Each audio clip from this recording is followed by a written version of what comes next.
Une erreur souvent entendue lorsque les francophones parlent anglais est normally we will, normalement suivi d'un futur.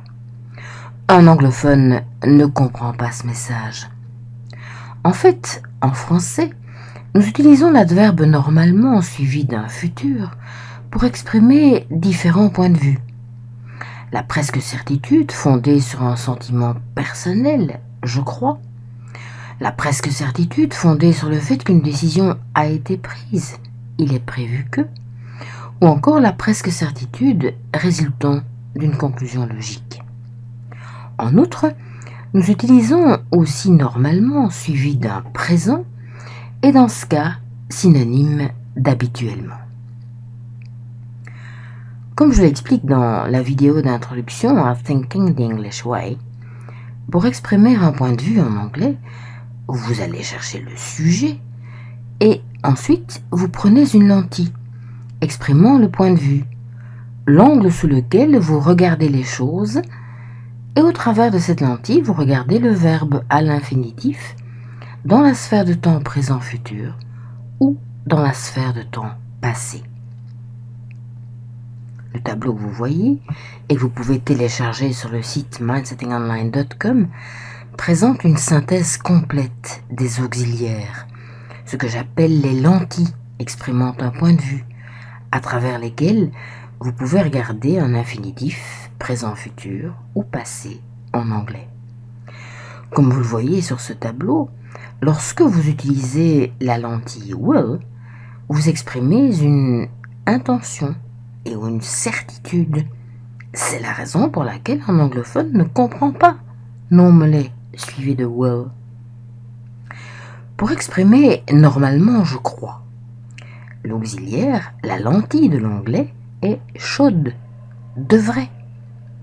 Normalement je crois, nous recevrons une réponse dans les 2 heures, pas vrai? Vous commencez par le sujet qui fait l'action de recevoir, nous. Vous prenez la lentille should et vous regardez l'infinitif recevoir dans la sphère de temps présent, aspect film, pour insister sur le sentiment de presque certitude.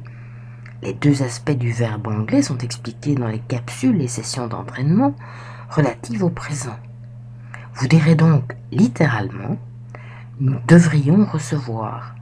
We should be receiving an answer within 2 hours, shouldn't we? Si les documents ont été envoyés lundi, nous aurions dû les recevoir ce mercredi, pas vrai? La lentille au travers de laquelle on regarde le verbe est should, devrait, et vous regardez l'infinitif recevoir dans la sphère de temps passé, aspect photo, puisque le film have been receiving attire l'attention sur la durée, comme je l'explique dans les capsules et sessions d'entraînement relatives au present perfect. Vous direz donc littéralement « Nous devrions avoir reçu ». If the documents were sent on Monday, we should have received them this Wednesday, shouldn't we? Normalement, il est prévu que nous recevions une réponse dans les 2 heures, pas vrai? Le sujet de l'action recevoir est nous, la lentille qui indique qu'il y a eu une décision et au travers de laquelle on regarde le verbe est be supposed to, c'est-à-dire être censé, et le verbe recevoir se trouve dans la sphère de temps présent-futur, aspect photo, puisqu'il s'agit d'un fait décidé. Vous direz donc littéralement « Nous sommes censés recevoir ». We are supposed to receive an answer within 2 hours, aren't we? Normalement, nous aurions dû. Il était prévu que nous recevions une réponse la semaine passée, non? Le sujet de l'action recevoir est nous. La lentille au travers de laquelle on regarde le verbe est encore be supposed to, was supposed to, étions censés. Et le verbe se trouve dans la sphère de temps passé. Vous direz donc littéralement, nous étions censés avoir reçu. We were supposed to have received an answer last week, weren't we? Normalement, logiquement, nous recevrons une réponse dans les 2 heures, non? Le sujet de l'action recevoir est nous. La lentille au travers de laquelle on regarde le verbe est must, signifiant doit logiquement.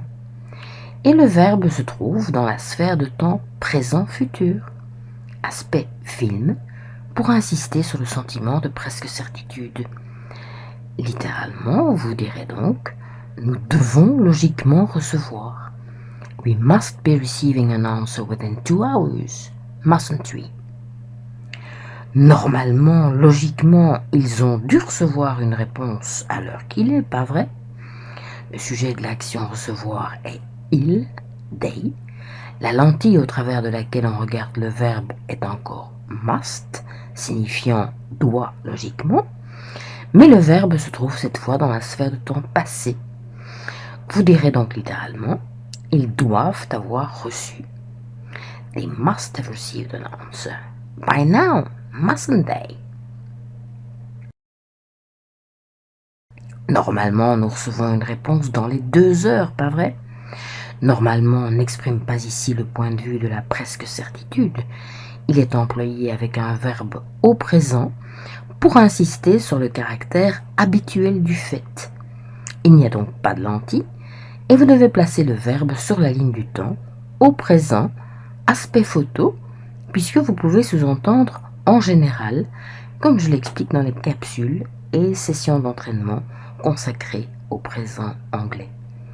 Vous direz donc, we usually receive an answer within 2 hours, don't we? Pour vous exercer à traduire normalement je crois, normalement il est prévu que, et normalement logiquement, inscrivez-vous sur la plateforme Thinking the English Way du site mindsettingonline.com et faites les exercices de la session 26.